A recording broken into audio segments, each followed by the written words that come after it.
back to Rugged Mountain Homestead. My name is Sarah, and today we are going to be making something fun, easy, and delicious in the kitchen. I have a fantastic recipe for homemade cobbler, any type of fruit you want to use. I'll be using peach today because that's one of my favorites. And I decided to do this video because my mom and I were talking last week. She was going crazy looking for an old family recipe that I didn't have. So I told her about this one and how easy and delicious it is. And I said, you know what? I'll have to make a video so that you can have the recipe and you can see it. And so here you go, Mom.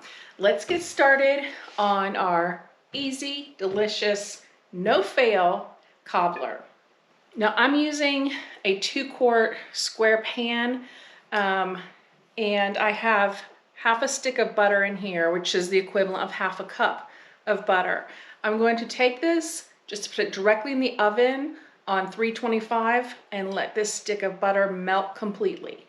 Okay, so while the butter is in the oven melting, let's go ahead and make our batter for the actual cobbler crust. Now this is an older recipe, probably from the 90s, that I got from some church ladies, and it's just absolutely fantastic. So we're going to start off with half a cup of sugar, with 1 cup of flour. I'm using unbleached all-purpose. Half a cup of milk. You can use whatever type of milk you want. We actually don't use a lot of milk, so that was actually some half and half with some water in it. 2 teaspoons of baking powder. Now 2 teaspoons is what the recipe calls for. I use 1.5 just because I'm at a higher altitude.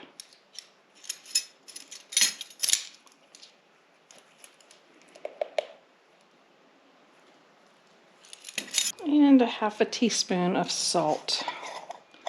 I'm just using regular sea salt.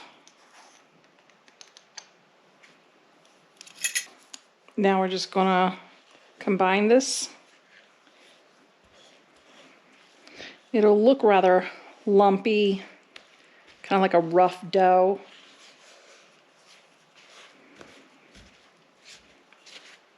I always have to watch it because at this altitude, the recipe calls for half a cup of milk, but sometimes we have to add in a little bit more liquid.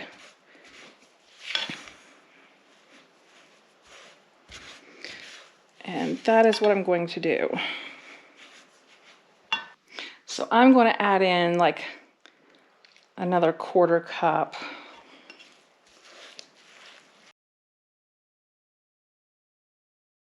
It's not going to be a pourable batter.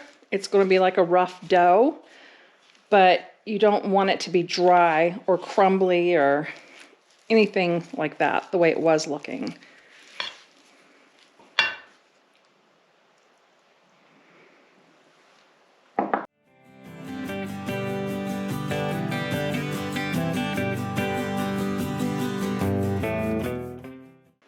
Okay, that's looking good. That's where I like it. And now set it aside over here. I have 2 cups of frozen peaches. You can use whatever fruit you like, whether it be frozen or canned, but you want to make sure that it's 2 cups. And I went a little bit over because peaches are larger and I just like having it loaded with fruit. So let's go ahead and get our buttered baking pan out of the oven. Okay, so here's our melted butter in the hot pan, which is why I put a towel down. And all we're going to do now is to take our batter and just plop it in there.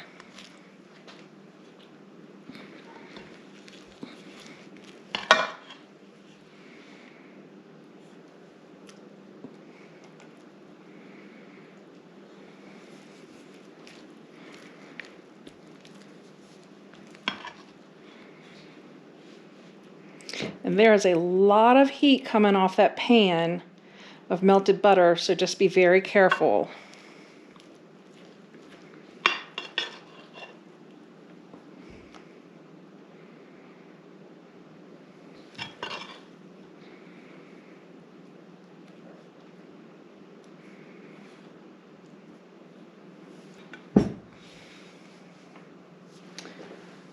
If you have to touch the side of the pan, which you probably will, just make sure to use a pot holder. Okay, now I'm just going to kind of spread that out a little bit. It's not going to spread like super easy, like it's not pourable. So I just roughly spread it out a little bit. It's not a big deal. Okay, now this is what it'll look like. And all we're going to do now is pour our peaches on top. These aren't quite defrosted all the way, but it does not matter because they will definitely finish in the oven. Okay, well, my hands are clean.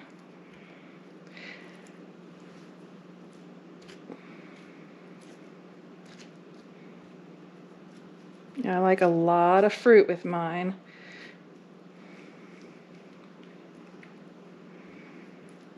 Okay.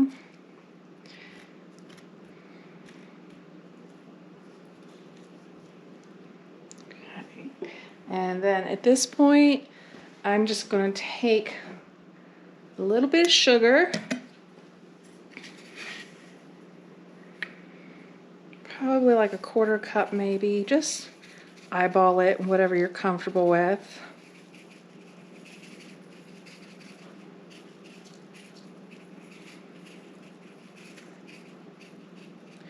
I didn't even use a 1/4 cup. Just enough to sprinkle all over. And then I like to take a little bit of butter. And I'm just gonna cut it into, you know, little cubes like that. And just drop on the top.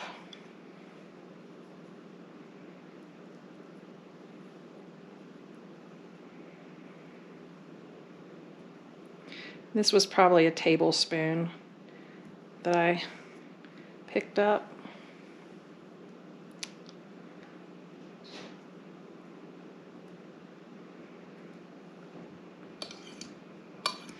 And I'm going to probably use one more.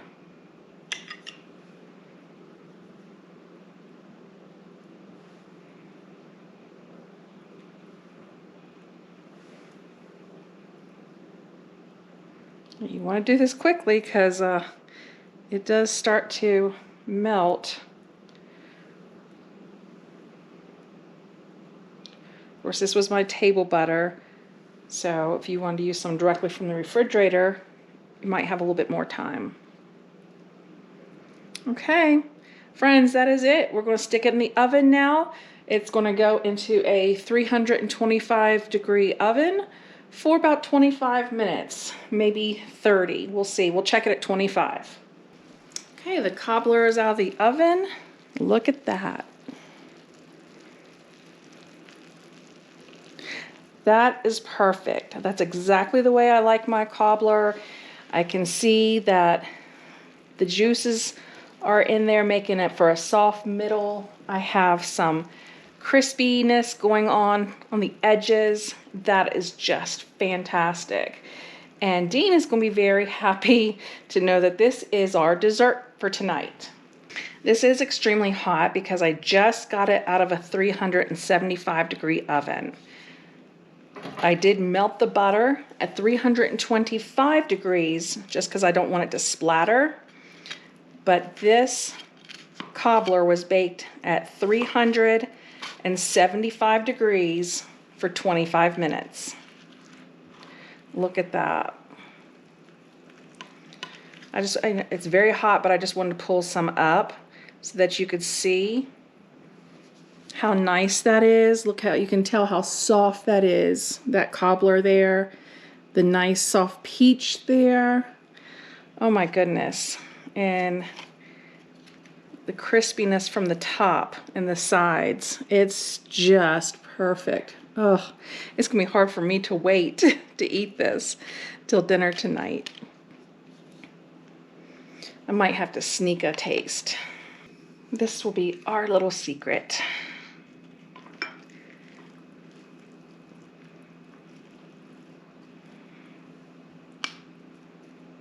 that.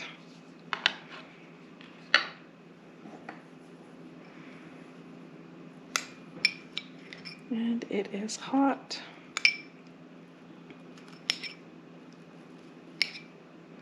Here.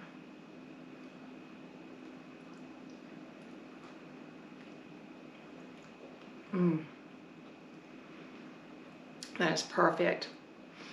Using frozen peaches makes it like summertime. Because even if you use canned peaches, they're soft. They're already soft going in. These peaches were still like half frozen going in. So it still gives them a little bit of texture, a little bit of a bite.